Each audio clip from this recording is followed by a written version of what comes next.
Good morning, dear students. Now we are moving to next problem of chapter first, which is problem number 5. Okay. So problem number 5 is a worker applies constant horizontal force with a magnitude of 40 Newton to a box which is having with mass 80 kg on a frictionless table as shown in figure. So here I have shown that in figure. We have to find acceleration of the box. Okay. First of all, in problem number 5, given what are the given quantities? We have given force with magnitude 40 Newton. Okay. And mass of box is 80 kg. The next, which is on frictionless table as shown in figure is like this. Okay. And we have to find out acceleration of the box. So this is the horizontal surface of that table, and I have shown box like this, and force is applied like this. Okay. So we have to find out acceleration. आता acceleration find out करण्यासाठी आपण कसं find out करू शकतो? So from Newton's second law of motion,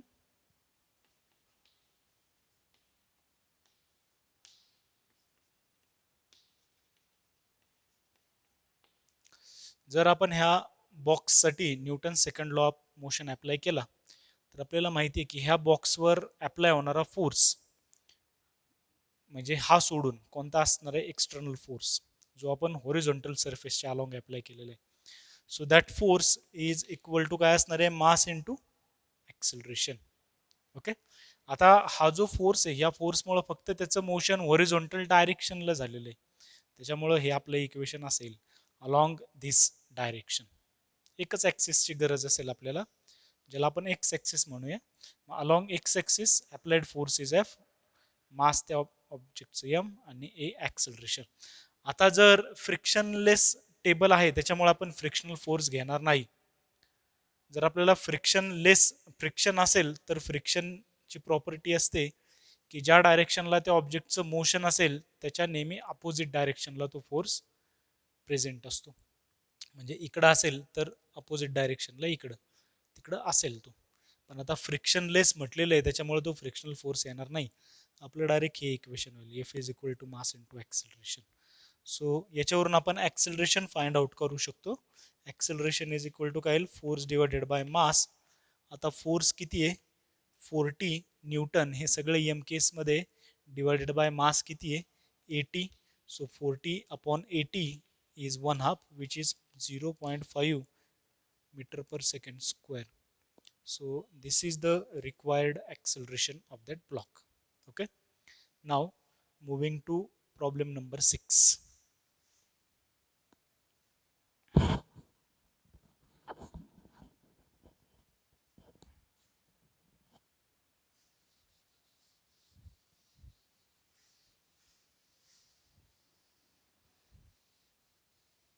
Problem number 6 is given here. Two blocks of masses m1 10 kg and m2 20 kg are tied together by light string and placed on frictionless horizontal surface as shown in figure. Let m1 is pulled by force F and acceleration is 10 meter per second square produced in both the masses. We have to find out applied force and tension in the string. So here that problem for diagram for this problem is given over here. Okay. Now in problem number 6, first of all, given quantities. What are the given quantities in this problem? So given, we have given masses of two blocks. M1 is 10 kg, okay, and M2 is 20 kg. Again, placed surface acceleration is given, which is 10 metre per second square. Now remember this acceleration is produced in both the masses. ह्या मासमध्ये पण आणि याच्यामध्ये पण same acceleration produce होईल. का produce होईल? ज्यावेळेस दोन मासेस एकमेकांना कनेक्ट असतील, हे लक्षात ठेवा, दोन मासेस एकमेकांना कनेक्ट असतील स्ट्रिंगने किंवा कशाने, जी वेटलेस असेल, तर त्या केसमध्ये काय होतं की त्यांचं जे मोशन आहे ते एकाच डायरेक्शनला असेल आणि ते कनेक्ट असल्यामुळे एकमेकांना दोघांमध्ये अप्लाइड जर आपण फोर्स केला एक्सटर्नल, तर त्याच्यामुळे याच्यामध्ये आणि याच्यामध्ये सेम ॲक्सेलरेशन प्रोड्यूस होईल. ठीक आहे. कनेक्टेड मासेसमध्ये नेहमी सेम ॲक्सेलरेशन प्रोड्यूस होत असतं. ओके, हे लक्षात ठेवा. त्याच्यानंतर आपल्याला काय फाइंड आउट करायचं आहे? दोन क्वांटिटीज फाइंड आउट करायचे आहेत. फोर्स हा आपण अप्लाय केलेला किती असेल आणि दुसरं फाइंड आउट करायचं आहे टेन्शन. ओके, आता डायग्रॅमॅटिकली आपण हे कसं दाखवणार आहे, तर मी परत डायग्रॅम काढतो ती.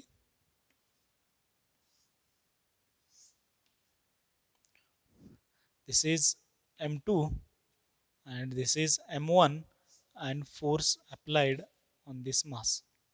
आणि हे दोन्ही एकमेकांना स्ट्रिंगने कनेक्ट केलेलं आहे. इथं टेन्शन फोर्सेस दाखवलेले आहेत मी. ओके, आता हे जे दोन, एकाचं इकडे एकाचं इकडे टेन्शन फोर्सेस, याची प्रॉपर्टी काय असते की टेन्शन फोर्सेस हे नेहमी तो जो ऑब्जेक्ट असेल, ती जी बॉडी असेल त्याच्यापासून अवे डायरेक्ट करणार आहे. म्हणजे हा M1 याच्यावर असणारा टेन्शन फोर्स कसा असणार आहे? असा, याच्यापासून अवे म्हणजे इकडं बांधेल. आणि M2 याच्यासाठी टेन्शन फोर्स कसा असणार आहे? असा, इकडं. M2 ह्याला हा टेन्शन फोर्स ओढेल इकडं आणि M1 ह्याला काय करणार आहे? हा फोर्स इकडं ओढणार आहे. ओके, आणि टेन्शन फोर्स रिव्हर्स डायरेक्शनला असेल. समजलं? आता Newton's second law of motion apply करण्याच्या आधी आपल्याला सिस्टीम डिसाईड करावी लागेल इथं. जसं याच्या आधीच्या प्रॉब्लेममध्ये आपण पाहिलेलं, आपण त्या बॉक्ससाठी न्यूटन सेकंड लॉ अप्लाय केलेलं. तसं इथं आता हे दोघ जण आहेत, ह्या दोघांसाठी आपल्याला न्यूटन सेकंड लॉ अप्लाय करावं लागेल. मग त्यासाठी काय करू शकता तुम्ही? ह्याला सिस्टीम म्हणू शकता, ह्याला सिस्टीम म्हणू शकता, किंवा दोघांना एकत्र सिस्टीम म्हणू शकता. जर आपण दोघांना एकत्र सिस्टीम घेतलं तर हा टेन्शन फोर्स कॅन्सल होईल आणि आपल्याला कॅल्क्युलेशनमध्ये टेन्शन फोर्स येणारच नाही. त्यासाठी काय करावं लागेल? आपल्याला याला एक सिस्टीम म्हणावं लागेल आणि याला एक सिस्टीम म्हणावं लागेल. ओके, आणि त्याच्यावरून आपल्याला ह्याच्यासाठी फ्री बॉडी डायग्रॅम ड्रॉ करावी लागेल.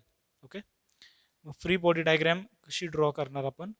फ्री बॉडी डायग्रॅममध्ये काय करत असतो आपण की हे जे दोन मासेस आहेत हे रिप्लेस करतो एका सिंगल पॉईंटने, ज्याला आपण सेंटर ऑफ मास म्हणतो, याचा आणि याचा, आणि त्याच्यावर अप्लाय होणारे फोर्सेस दाखवतो.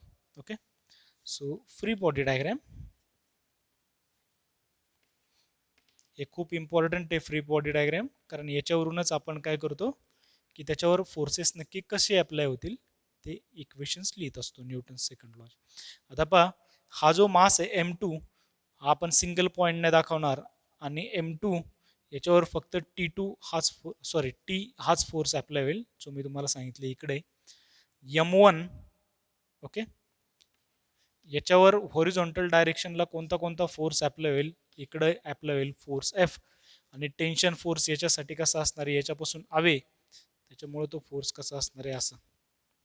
आता ह्या फोर्समुळे ते दोन्ही ऑब्जेक्ट इकडं मूव्ह होणार आहेत, त्याच्यामुळे ॲक्सेलरेशन आपण काय दाखवणार? इकडं. ओके, याच्यासाठी आणि याच्यासाठी. Now we have to apply Newton's second law.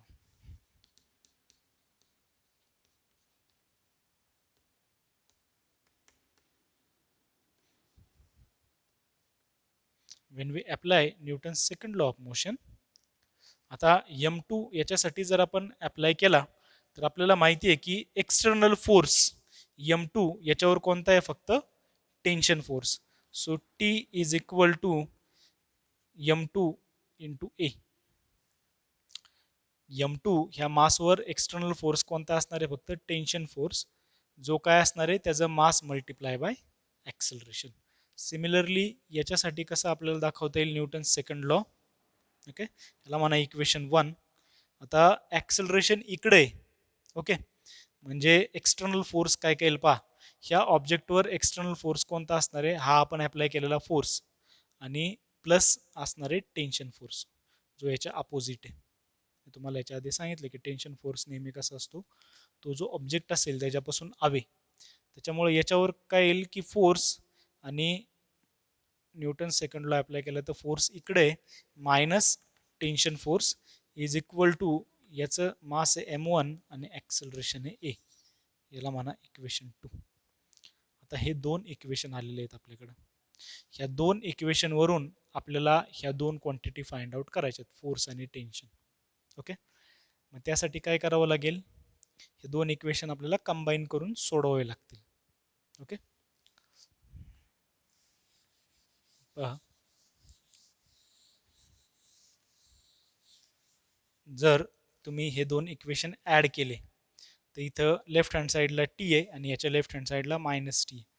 Tension cancel होईल आणि फक्त काय राहील, फोर्स. म्हणजे आपल्याला इक्वेशन फॉर फोर्स भेटेल. आणि दुसऱ्या टाईमला आपल्याला काय करायचं आहे, तो भेटलेलं फोर्स नंतर ह्या इक्वेशनमध्ये टाकलं तर आपल्याला टेन्शन भेटेल. So equation 1 plus 2, adding equation 1 and 2 we will get, left hand साईडला काय भेटेल, टी, आणि इथे काय आहे, एफ मायनस टी. हा मायनस टी प्लस टी काय होणार आहे, 0. म्हणजे लेफ्ट हँड साईडला काय राहील, फक्त F is equal to, right hand साईडला काय येईल की M2 इंटू ए आणि इकडं काय आहे M1 इंटू ए. दोघांची बेरीज केली तर काय येईल की M1 plus M2 into A. So acceleration is F divided by M1 plus M2. So this is equal to,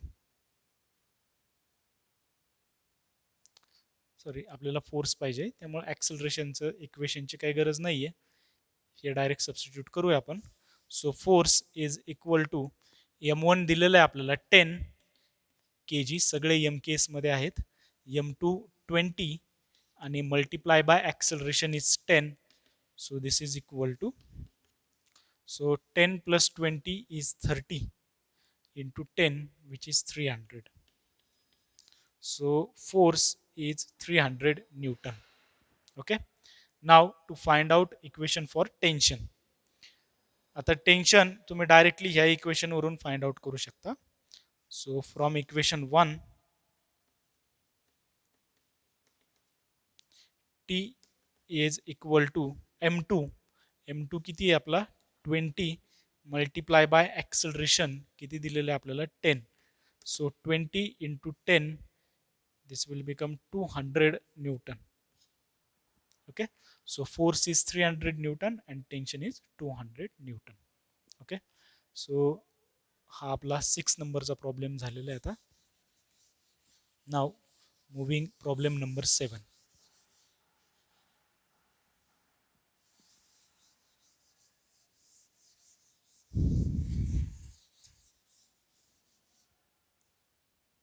7 नंबरचा problem. Following figure shows masses M1 and M2 connected together by string or thread. Okay, if kinetic frictional force between M1 and table is 19.6 Newton, find acceleration of the system. So first of all, given problem number 7, given M1 दिलेलं आहे आपल्याला 6 kg and M2 is also given, which is 3 kg. Okay, so 6 and 3. And next, what factor is given, frictional force. So F is equal to 19.6 Newton. We have to find out acceleration of the system. Okay, and diagram, I will redraw this diagram like this.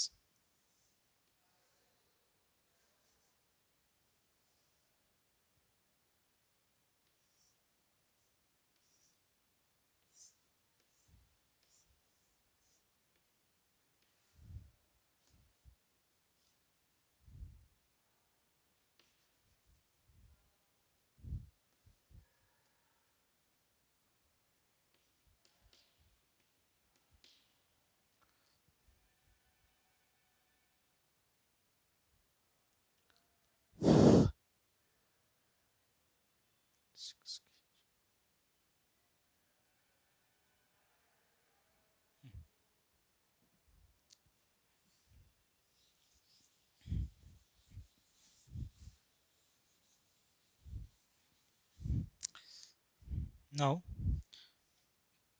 we have to find out acceleration.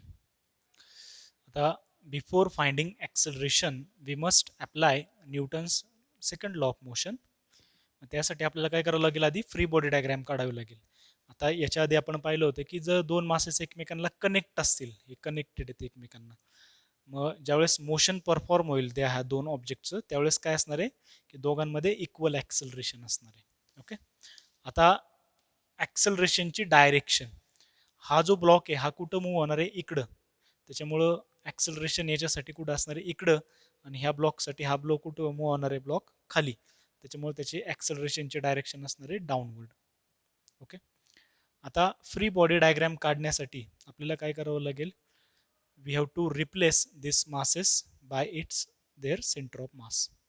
So before that, हा जो tension force दाखवलेला आहे, आपण याच्या आधी तुम्हाला सांगितलं tension फोर्सची प्रॉपर्टी काय असते की इट ऑलवेज ॲक्ट मूव्ज. हा कसा असतो, नेहमी कोणता जे ऑब्जेक्ट असेल त्याच्यापासून अवे, याच्यापासून अवे ही डायरेक्शन येईल आणि याच्यापासून अवे ही डायरेक्शन येईल स्ट्रिंगच्या साईडला. Okay. So in this direction tension force is applied. आता ह्याचं जे मोशन आहे ते हॉरिझॉन्टल डायरेक्शनला आहे. याच्यावर जो ग्रॅव्हिटेशनल फोर्स असणार आहे तो डाऊनवर्ड डायरेक्शनला असणार आहे. ओके. जो आपण कसा काढतो, gravitational force mass into acceleration due to gravity. हा ब्लॉक असा मूव्ह होणार नाही व्हर्टिकलला, त्याच्यामुळे आपल्याला हा फोर्स फ्री बॉडी डायग्राममध्ये घ्यायची गरज नाही आहे, तो फक्त असाच मूव्ह होणार आहे, फक्त तो टेन्शन फोर्समुळेच मूव्ह होणार आहे इकडं. सिमिलरली हा जो ब्लॉक आहे M2, याच्यासाठी ग्रॅव्हिटेशनल फोर्स कसा असणार आहे, M2G, which is vertically downward. पण हा जो ब्लॉक आहे ह्याचं मोशन कसं आहे, असं. त्याच्यामुळं आपल्याला इथं ग्रॅव्हिटेशनल फोर्स कॅल्क्युलेशनमध्ये घ्यावं लागेल. ओके. कारण की ग्रॅव्हिटेशनल फोर्समुळं त्याच्या ॲक्सेलरेशनमुळे मध्ये इफेक्ट होणार आहे. ओके. नाव फ्री बॉडी डायग्राम.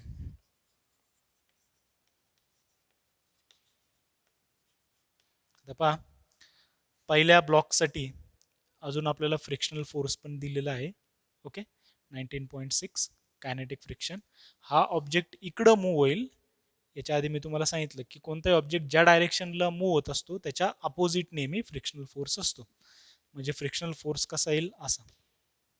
ओके. आता M1 याचा सेंटर ऑफ मास असा असेल, याच्यावर असणारे फोर्सेस हे तुम्हाला दाखवायचे तर दाखवू शकता, नसेल दाखवायचं तर नका दाखवू. M1 आणि नॉर्मल रिॲक्शन, कोणताही ऑब्जेक्ट ज्यावेळेस आपण सरफेसवर ठेवतो त्यावेळेस त्याच्यावर नॉर्मल रिॲक्शन असते. याच्या आधीच्या प्रॉब्लेममध्ये पण असेल, पण व्हर्टिकल डायरेक्शनला मोशन नसल्यामुळे आपण ती नॉर्मल रिॲक्शन घेतलेली नाहीये. ओके. जर तुम्हाला दाखवायचे तर दाखवू शकतात किंवा नाही दाखवलं तरी चालेल इथं. ओके. कन्फ्युजन होऊ नये म्हणून मी दाखवत नाहीये, कारण तो ब्लॉक फक्त हॉरिझॉन्टल डायरेक्शनला मूव्ह होणार आहे. आता याच्यावर असणारा फोर्स पहिला आहे फ्रिक्शनल फोर्स, जो अपोजिट डायरेक्शनला असेल. त्याच्यानंतर आहे दुसरा टेन्शन फोर्स. ओके. आणि ॲक्सेलरेशन कुठं असणार आहे याचं, इकडं. सिमिलरली M2 याच्यासाठी आपल्याला फ्री बॉडी डायग्राम काढायची.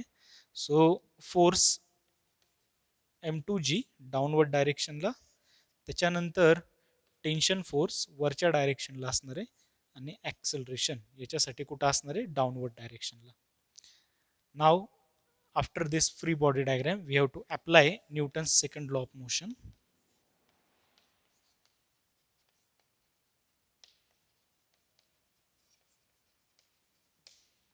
So when we apply Newton's second law of motion, आता पहा, या दोघांसाठी दोन वेगवेगळे इक्वेशन्स येतील. ह्याच्यासाठी काही इक्वेशन येणार आहे याच्यासाठी की या ॲक्सेलरेशन या डायरेक्शनला आहे, म्हणजे एक्सटर्नल फोर्स काय काय असणार आहे याच्यावर, टेन्शन, आणि हा याच्या अपोजिट आहे म्हणजे minus frictional force is equal to त्याचा mass M1 into acceleration. So this is the equation number 1. याच्यासाठी कसं अप्लाय होईल, आता ग्रॅव्हिटेशनल फोर्स डाऊनवर्ड डायरेक्शनला आहे आणि ॲक्सेलरेशन पण डाऊनवर्ड डायरेक्शनला आहे. तर मी कसं लिहिणार ते equation, M2G minus tension force is equal to M2 into A. ही डायरेक्शन पॉझिटिव्ह घेतली मी, आणि M2G minus tension is equal to M2 into A, acceleration इकडे म्हणून. ओके. असं इक्वेशन येईल याच्यासाठी आणि याच्यासाठी.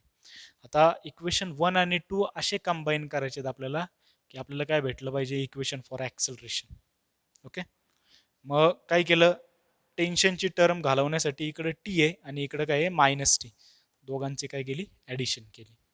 So adding equation 1 and 2, what we will get, पहा लेफ्ट हँड साईडला काय होईल की टी मायनस एफ आहे आणि इकडे M two G minus T आहे. म्हणजे लेफ्ट हँड साईडला जर आपण ॲडिशन केली त्यांची तर काय येईल की M two G okay minus frictional force is equal to, पहा हे टी मायनस टी कॅन्सल होईल, M two G minus frictional force. Right hand साईडला काय येईल, दोघांची ॲडिशन केली तर M two A plus M one A, so that is m1 plus m2 into a. So from this equation acceleration is equal to m2g minus frictional force divided by m1 plus m2. पुढं फक्त value substitute करायचे आहेत आपल्याला. m2 किती दिलेलं आहे 3 kg okay into g which is 9.8 minus frictional force 19.6 divided by m1 plus m2. Okay, so if you take m1 plus m2 which is 9, solve kara, okay, you will get acceleration in meter per second square. Okay, so with this we stop our lecture over here. Thank you.